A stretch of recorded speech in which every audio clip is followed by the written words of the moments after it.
ঐতিহাসিকদের অনেকেই বলে থাকেন যে মগধ সাম্রাজ্যে প্রথম ফুচকা তৈরি হয়েছিল। আবার অনেক পুরাণের বিশ্লেষণের মতে মহাভারতে দ্রৌপদী প্রথম ফুচকা বানিয়েছিলেন। প্রাচীন ভারতে মগধ সাম্রাজ্যের রাজধানী ছিল পাটলিপুত্র। অনেক ঐতিহাসিকদের মতে এই পাটলিপুত্রই প্রথম ফুচকা তৈরি হয়। যে সময় থেকে এখানে লিট্টি চোখা খাওয়া শুরু হয়, মোটামুটি তার কাছাকাছি সময় থেকেই চাল গুঁড়ো দিয়ে ফুচকা তৈরির প্রথা শুরু হয় বলে মতবাদ দেন অনেক ইতিহাসবিদ।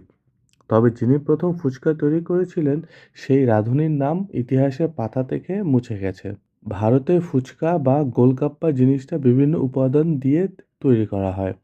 এর মধ্যে ময়দা, সুজি, আটা সেগুলো থেকে ছোট ছোট পুরি তৈরি করা হয় এবং তারপরে এর মধ্যে মশলা ঠাসা করে সর্বোপরি একটি টক জল ভর্তি করে খাওয়া হয়। কিন্তু আজ যে ফুচকার বিক্রি হয় সর্বত্র তার ইতিহাস কিন্তু আজকের নয়। সেই ইতিহাস কোটি বছরও পুরনো। এই ফুচকা পুরাণে অন্তর্ভুক্ত। জেনে আশ্চর্য হবেন যে আপনি রাস্তায় যে গোলগাপ্পা বা ফুচকাগুলো খাচ্ছেন, হিন্দু পুরাণেও তার উল্লেখ রয়েছে। পৌরাণিক কাহিনী বিশ্বাস করা হয় যে প্রথম ফুচকা খাওয়ান দ্রৌপদী।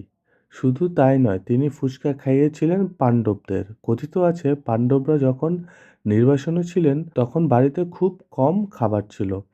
এমতো অবস্থায় পুত্রবধূর ঘর চালানোর সামর্থ্য পরীক্ষা করার জন্য কুন্তী তাকে সামান্য কিছু আনাজ এবং কিছু শাকসবজি দিয়েছিলেন। এতে পাণ্ডবদের পেট ভরানোই ছিল আসল চ্যালেঞ্জের কাজ।